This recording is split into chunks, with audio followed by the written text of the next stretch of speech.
And unless you understand the angle that I'm coming from, I said that there is no law under the laws of our country that says that because of X has served a country where fundamental rights are violated, that has disqualified that person. People must be accountable for their actions, not that because of you serve a government and you should be punished because of a government did that. There's no law. Tell me Yeah, one. tax. Country is not about what you think or what.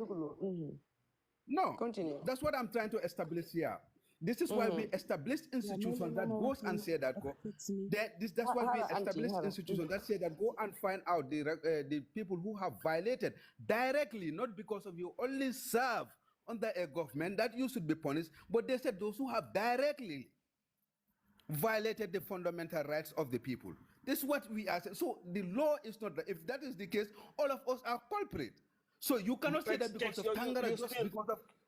Kex, you've not answered my question. No, because you want to ask my opinion. For me, my country is not governed by opinion here. No, so I cannot just say that listen because here. Tangara was under Jammeh's regime, and because of that, and people's rights were violated in this country. And Kex, this is about you. So believe in you can trust him to protect your rights. You can just say that. And that was my direct question. That's why I'm supporting him. If I don't believe in him, I would not have supported him for that position. Okay, so that's already been established. I trusted him that he can handle it. Yes, I trusted that because there are institutions that were established and never found him wanting. Yeah, Lee want to hold ma jumped in because I knew ne do answer directly because I know Kex is very smart. but I think we are smart enough to know ne do nango answer question bob directly.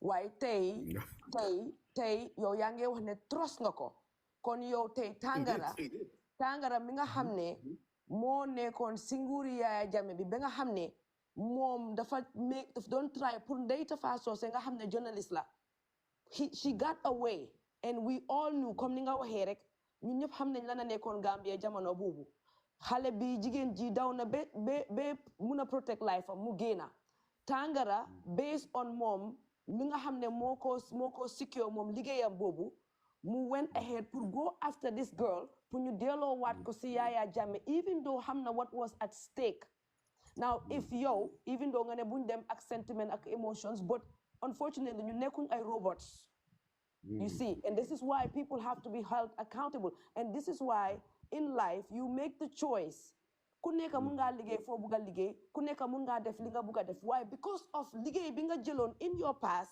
mun na laa hunt in your future and that's why people have to have a conscious mind su ñoo def dara because ñu xam ne tey mun nañ say okay waaye ëllëg people can judge them from it you see even though the government or the country amuñ loi boo xam ne mu ngi tere Tangara pour mu liggéey si UN or si naka lañ tudd Commonwealth bi yeah waaye ñun ñu ngi laa wax ne moral integrity moral compass bi nekku fa ba pare tamit soo ko seetloo not just morally but also soo xoolee CVM bi nga xool ko right moom su demee li moo présent ne dafa liggéey gars yi su fekkee ne def nañ background check thoroughly laa wax de thoroughly ñoom seen boppa suñ gisee ne mu ngi alignoon ak boppam ak Yaya Jammeh up to the last dying hour because Yaya Jammeh kenn mënu koo génnee si ñi nga xam ne ñoo nekk the worst dictators in the world and this guy worked for him for the last dying hour waxuñ ko liggéey ak moom 20 years or 10 years ago or 5 years ago after before mu génn nga realize ne okay it's not good enough nga dem the last minute these people were there di jàppale Yaya Jammeh so they morally seen moral am na nu ma ko bugg a waxee de it's not there pour ñun ñu trust leen ne tey buñ demee ñu war a xool 54 countries or 53 countries pour gars yi ñu safeguard ñooñu seen démocratie ak good governance and all that stuff can he do it and te nekkul duñ ko corrupt because moom dañ ko corrupt on time Yaya Jammeh because morally su fekkoon ne those principles lam doon doxee with those principles waroon na ko wax ne ko I shouldn't align myself with this guy anymore, even if somebody else wants to take this job. But me, morally, duma muna align suma bopa ak Jammeh. Fofu la ko di waxe man, fofu la waxe, fofu la ñun ñep di waxe. Fu ko neex nak mu dem liggéey because right now minister la, right? But do we trust him as a minister? No. Can we do anything about it? No. But can we do something about it in the international community? Pour wax gaay lan mo nekk background am? That's what we are doing. You see? Mangi ma deglu la. Yes. If you have something else and then begin. Thank you very much. in regards to after even Tangara has, after Jammeh's regime has ended, and you bring on the issue of the international community. Sangara serve in so many international platforms. They are dealing with fundamental human rights of the people. So directly, Tangara has been involved automatically because they do background checks of all these people, but I know associated with them. Tangara has done certain things. They are against their principle. Has international organizations that are fighting against inhuman treatment, fighting against him. They would not have awarded him. They would not have awarded him. After even Jammeh left, Tangara has been awarded on so many international platforms. Just recently, he have just won the Mandela Fellowship Awards and Yemen Awards. So you say that because do you know how many awards Jammeh win? No, I'm not. Wait. That is a joke. Your cakes nigga didn't smart. Okay, Mele Matuti cakes. Okay. For a debate to be fair. For a debate to be fair, I am begging you to please continue where you and Coach were going. Do not divert. If somebody's asked you a question and you say yes, stay with the yes or no, because this is where you guys were going. Because Coach was trying to help you establish something. So I'm begging you for the two of you to go back to your question and answer session, because Coach was trying to land somewhere. So don't say yes, but I'm going keks $1. Why I'm going keks the my dear my jaiga of feeling. You just be a sitting there, I will enjoy the keks. The Malafajitu. You know. Why? No, keks, listen. I'm not going to tell you what to do. And this is why, man, you not see me say anything on your wall. Whether you support, I expect Tangara to be supported. Guess what? Hitler had supporters too. He still does. Absolutely. Donald Trump, the dumbest guy ever, has supporters. People who will cry for him and all that stuff. But the fact remains, whether Tangara worked for any organization or so, all I'm saying, Moine, his record as an enabler of dictatorship and tyranny, which cannot be denied by any one of you guys. That is not established by any competent court of law or anywhere. So it's not about court opinion. In regards to that Tangara is an enabler, will make him an enabler. It must be established by a competent court of law or a commission of inquiry. That's how countries are governed. Let me ask you this, Not me and you, my opinion about Tangara. That's what I'm telling you. Kex, let me ask you this.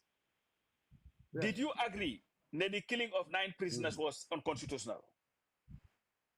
It was unconstitutional. Okay. Would you agree that anybody who okay, will you agree, irrespective of whether one was tried in a court of law or not, that if anybody goes around defending it to the international committee, that person is enabling the unconstitutionality of those killings? Yes. Do you agree that Jammeh was a dictator and we lived under a dictatorship in the Gambia? I have already accepted that. Okay. Would you also agree that anybody whose job it was to go around the world and parade and parrot around everybody defending Jammeh's democratic credentials and arguing that what we have in the Gambia is democracy was in fact enabling dictatorship? What is the role of a minister of foreign affairs? No. Don't ask questions. So Kex, the role of the minister of foreign affairs more to sell the agenda of the government.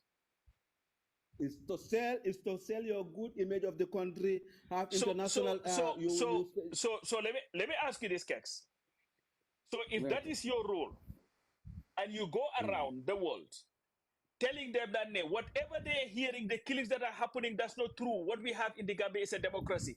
Are you enabling dictatorship or you are promoting democracy? Yes, if you are to do that, but where are the evidence that Tangara was on a platform telling Gambians that people that there was no killing? Where was it established? So if there was killing, then why did he resign? The problem where is it established? Fala, Kex, mangla oye fala sa. The problem being am Kex boy hamgalan.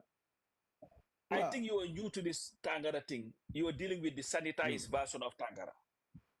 No. I am. So no, they come in the Gambia. We all fought for the 22 years of Gambia. We had everything that happens. Money, Junior comrade. Lumala Moy. Senior. You've been sold a sanitized version of Tangara. And I just want you to be very mindful, because there is one thing that you don't also want to do. Why put your reputation on the line in defense of somebody? No, definitely. Maybe you can choose to do whatever you want to do. I just want you to be very clear. Maybe you comrades, you know me.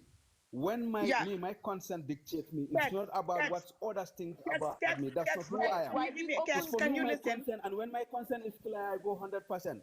And my consent was very clear in this, irrespective of whose opinion, with regards to what you think, that doesn't change what Kex believe in. And that will never change irrespective of, like to say, a reputation. For me, there's nothing. I believe that what I am doing, my consent is very clear that I cannot punish somebody because of an opinion of somebody. I will only punish people based on the laws that we are established. If you don't have that, then we have a jungle where anybody can jump up and accuse A for this thing, and we all say that, yes, that's the facts. Okay, I cannot be part of those. This is my last thing I'm going to say about this. No, Kex, this is the last thing I'm going to say about this. Nobody is making accusations here that are unfounded. It is an established fact that he worked for a dictator. It is an established we understand fact that, and we agree that. And that's not a crime that working for a dictator under the laws of this country. It is an established fact that he roamed the world promoting the agenda of a dictator. That he served willfully, was never forced to serve in the position that he served. He enjoyed working with the dictator. He defended the policies of the dictator around the world. And man, I am telling you, man, this is my opinion. Yours, I'm not going to change it. Moine, based on that, whether he was tried in a court of law, named in a report or whatever, what is established and cannot be refuted disqualified him to be the chief promoter and protector of human rights in the Commonwealth. Because when the opportunity presented itself, he did not. In fact, I would have respected him more when Jammeh withdrew us from the Commonwealth for him to say, you know what, I'm resigning my ambassadorial position. I cannot work for this government because I believe in the ideals of the Commonwealth. But then what he believed was the ideals of a dictator and somebody who was killing the people. But you know what? I love your resilience and keep on doing what you do. If you believe in it, defend it. But that doesn't make it right every time. Why with that? I think I'm going to buy Guy from Nekani. I've been here for a minute. I have to go for my work.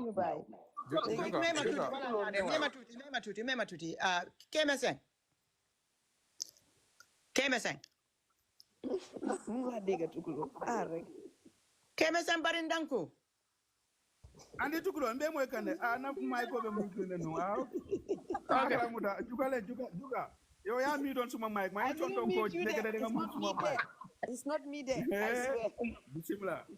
You know, Kex, I think see platform Bini. Yeah. Of all the people you can doubt, because man, personally, I have a lot of respect for you. Yeah, sure. And I don't want to, I am going to say something to you, and I don't want you to take it as me putting you down. No. The dangerous thing about the struggle is a lot of you guys were in Gambia, but maybe you didn't follow the struggle the way it was happening. Somebody like Coach, Mandumalawa, even though I was in the struggle from Gambia El Belegi, Coach Lumlawa, because you are a Doi child, just like he's a Doi child. You're a comrade, and you love each other. So I want you after this broadcast, because you're a good guy. After this broadcast, call us a brother, mu educate la.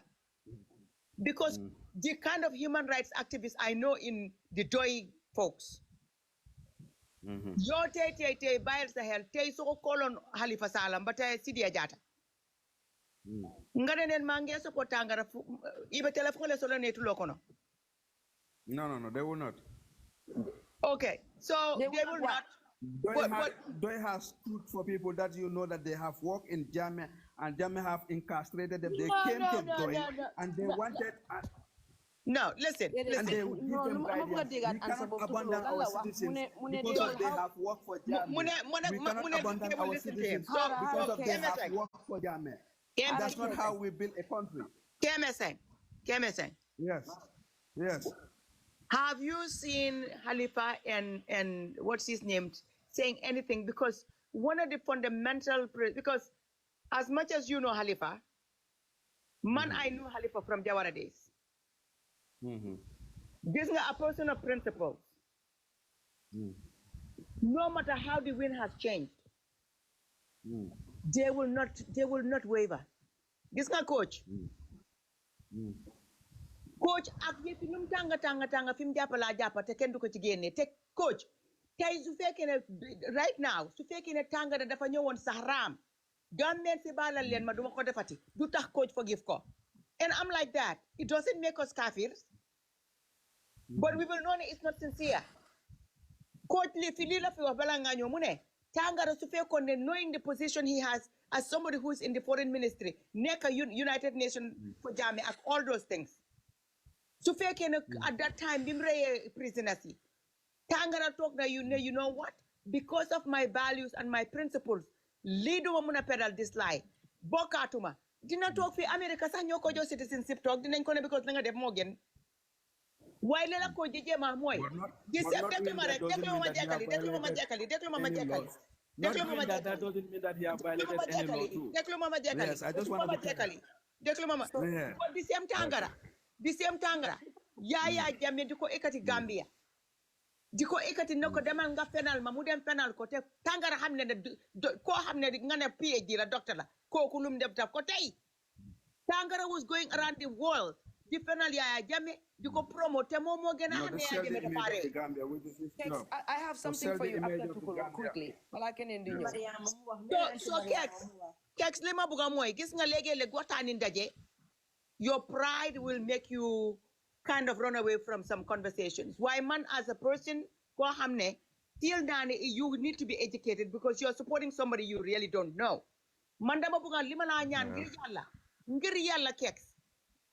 This weekend, call al kojen nyar brother to brother. I know they once coach tells you about Tangara. I know they want you know the real Tangara versus who's been shoved down your throat. Kex, that not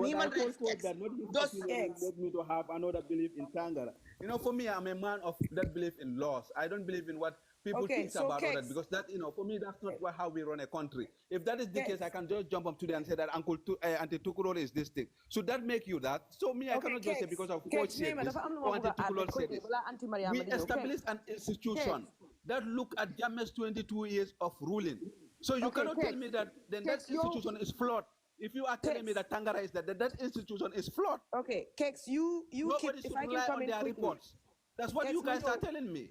Okay, Manyo, is it a crime to work when SFL work and other people that we are celebrating today? Okay, Kex, me Manyo for 1 second. I just have somebody something to say. Auntie Mariam, if you can let me. SFL was on the podium when Halifa and Sida were prosecuted. And SFL told them that they should be prosecuted. No, Hadi me Marek, ma but the same SFL we are on my mind. Duka one Hadi me Marek, do affair really. No. Man, there's a point I want to bring to Kex. Okay, then do affair. Dama bugane. Safe life is about Tangara. It's not about UDP. It's not about Doi. It's not about Esafal. Okay, so Hadi, let me just say this before I slip from my mind because it has something to do with Kex. A coach here. Kex, you keep coming back to legality. Yeah, you keep coming back to the law. Okay, and I'm gonna write putao fofu. What I'm gonna ask you is, Tangara mi nga xamne mu ngi ut liggéey bi based on his track record. Okay, based on his track record, not legally or what lan la ko loi bi naka lañ ko dewe convict of or not de. Based on his track record, do you believe ne Tangara mi moy neka the best person for this job out of the whole people ñi neka Gambia yep? Plus besides that ñi nga xamne ñooñ la mo neka ci rona opami pour ñu jël that position. Do you believe based on his track record, his history, his work history, do you believe that? I'm waiting.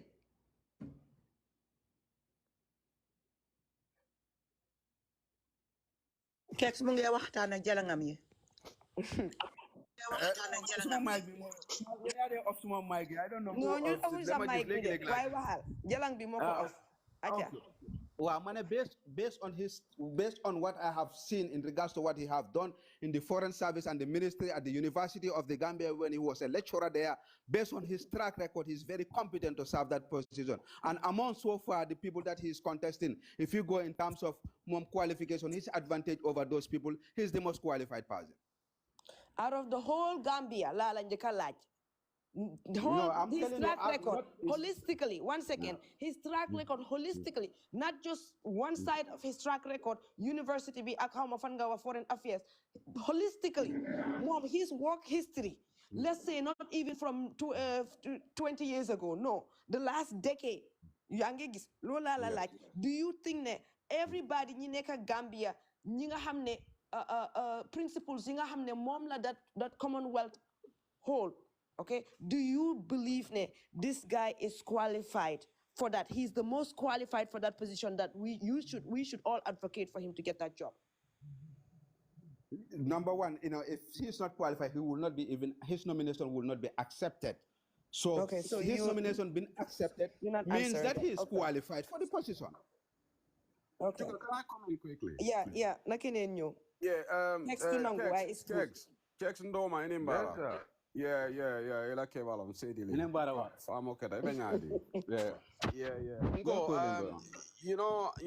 I have a question and a comment. Let me start with the comment. I'm really perplexed by this point that you keep coming back to about legality.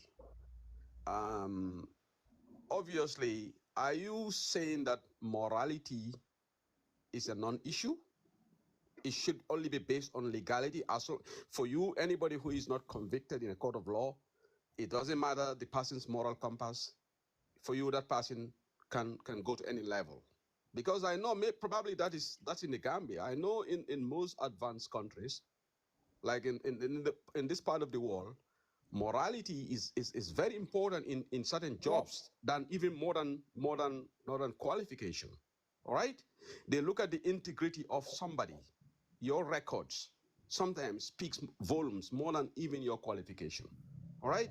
So I'm really baffled when a man of your standing, Kex, in the way you stood in the fight against dictatorship and also you want to bring good governance in our country, you keep coming back to this thing, oh, he's not right. So, and this leads me to my question. So today, hypothetically, I don't know whether you will respond to a hypothetical question or not. It's your choice. Hypothetically, if Jammeh, Jammeh has not been tried in any court of law yet, yeah? With all this noise, all the TRLC reports and everything, there are people who yearning for Jammeh to face justice, but Jammeh has not been tried in the court of law. He's just like Tangara at this point, yeah? So, no, that's wrong. No, what I'm saying is, in a way, Jammeh has been indicted. Okay, let him land. Hold on. Yes, Jammeh has been mentioned adversely in the TRLC. Commission is just like a court of law. They have the power of a court of law. Once you are found wanting by a commission of only what can clean you is to go to the court of appeal and clean yourself. Since Jammeh is found by the commission of he's not, and Tangara was not found, you cannot say that they are the same. That's what I wanted to correct. I have changed Kex. Can I Kex? Why mom get fen? Kex, let me land. Allow me to land. Kex, you're right. Kex, you're right in that part. We cannot compare like for life with Jammeh and Tangara. But what I'm just saying, I'm just mirroring on this idea of somebody hasn't been convicted in a court of law. Yeah, you can say the commission has the same power as a court, but technically Jammeh has not been convicted yet.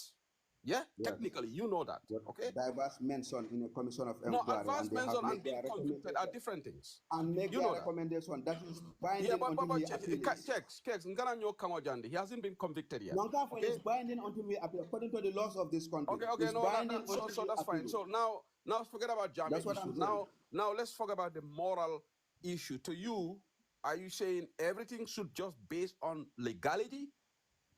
Morality is no issue for you? Is that what you said? I didn't say that, but what we are discussing here, it has to deal with legality that will buy him not to take that position. That's why I care about moral, I care about principle, but here we are talking about legality. Our conversation should be based on we have no, you're wrong. Okay, Harold. You know what he Coach pinned said? it to legality. You know what Coach said? I don't think he knows the functions of the Commonwealth, because Coach has told you this is an organization that thrives on, whatever, good governance and everything. That is about morality, things that and human which he rights. have track records, that's why he's accepted. If he had not been qualified in those sections, he will not be accepted. That's what I'm telling you. Accepted how? What do you mean by he's accepted? Opinion about how you define morality might be defined different from what Commonwealth will have defined it. That's why he's accepted. You see, let me tell you. There are conditions attached to before one's nomination will be accepted. No. Kex in Lamoy, no man Lamoy, in Lamoy, and your Lamoy. No, you cannot pin it down to your opinion. That's what I'm saying. No, Kex, man na sonkala jang, in Lamoy. Kex, I don't think you even understand this UN and these organizations, how they even take applications, because you keep talking, he's been nominated. You submit your application, it's received. It has to go on the school, he has to go interview. He hasn't got the job yet, has he? Yes. So that he hasn't got it yet. There are other applicants as well. So that you don't understand the whole thing. And secondly, where I'm going to put my point down.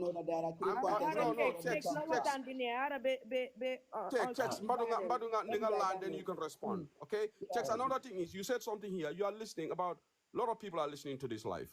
You said Tangara is competent. Then maybe I don't know the meaning of competent. Okay? Tangara is today the foreign minister of Gambia. Under his watch, about 4 major diplomatic scandals on his watch.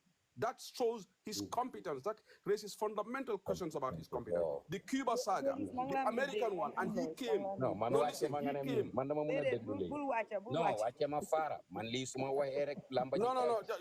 Job is Haral Madan, then Mamba because I wouldn't let Kex come here. No, Job is Haral Mapare.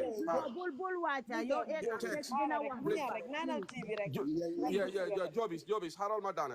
I wouldn't be on this live. Madeglo Keksani Wahne key for competent. Look at what happened in America.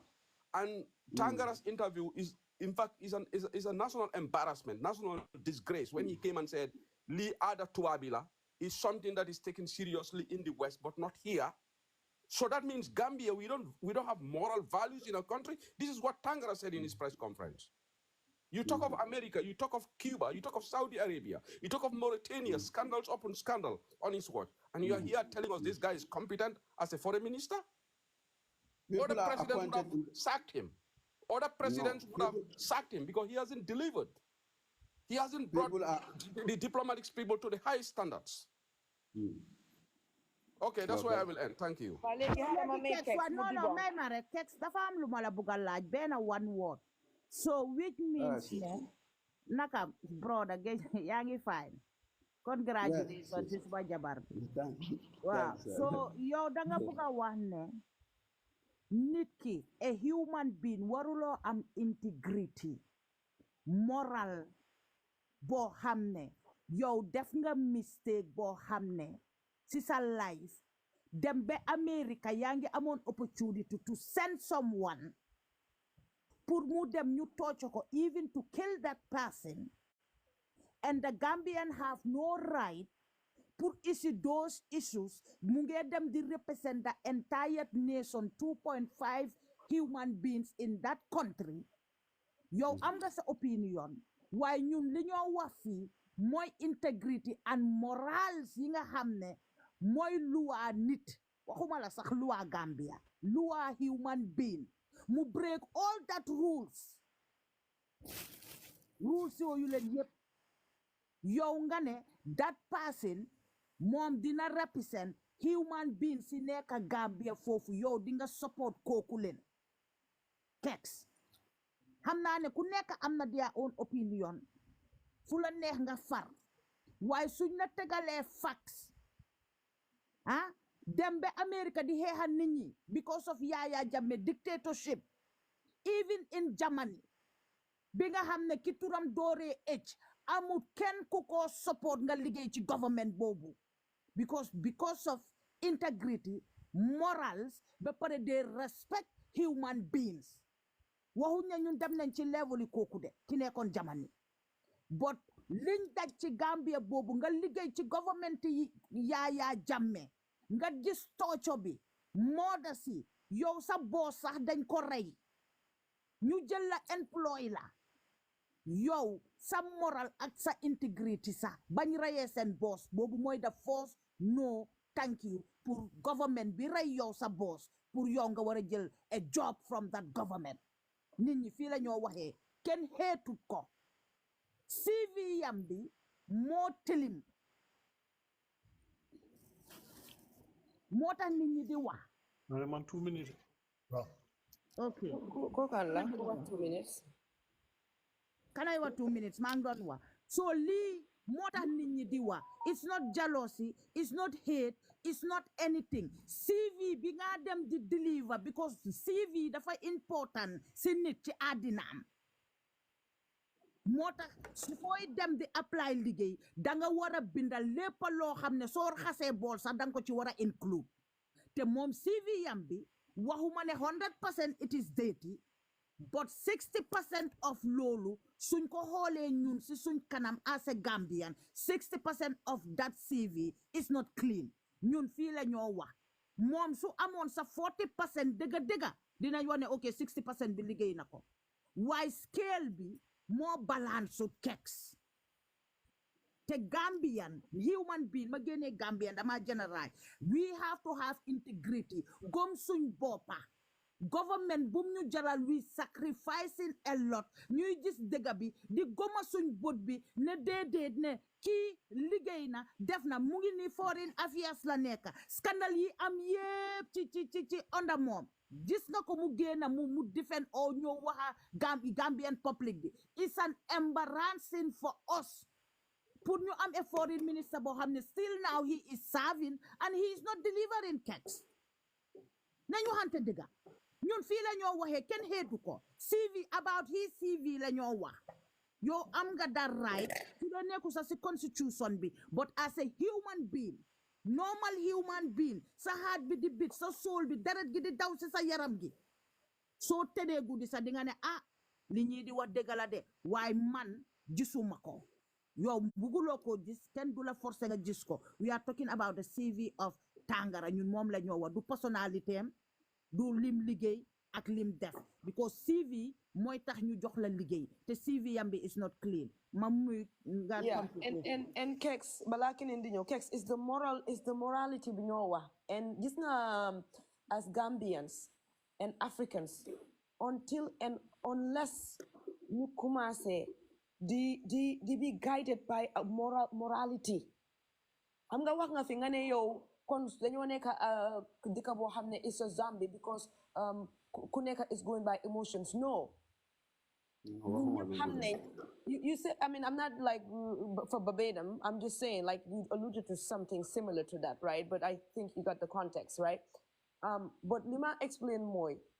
Until and unless you say to be guided by these moral principles from leadership, sunyo leaders, sunyo tana, sun bi dikabi.